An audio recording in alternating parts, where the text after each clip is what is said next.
یہ وہ لوگ ہیں جنہوں نے ہدایت چھوڑ کر گمراہی اور بخشش چھوڑ کر عذاب خرید لیا. یہ آتش جہنم کی کیسی برداشت کرنے والے ہیں.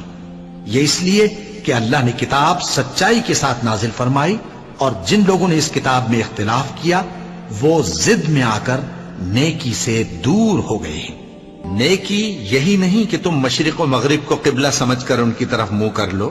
بلکہ نیکی یہ ہے کہ لوگ اللہ پر اور روز آخر پر اور فرشتوں پر اور اللہ کی کتاب پر اور پیغمبروں پر ایمان لائیں، اور مال باوجود عزیز رکھنے کے رشتہ داروں اور یتیموں اور محتاجوں اور مسافروں اور مانگنے والوں کو دیں، اور گردنوں کے چھڑانے میں خرچ کریں، اور نماز پڑھیں اور زکوٰۃ دیں، اور جب عہد کر لیں تو اس کو پورا کریں، اور سختی اور تکلیف میں اور جنگ کے وقت ثابت قدم رہیں. یہی لوگ ہیں جو ایمان میں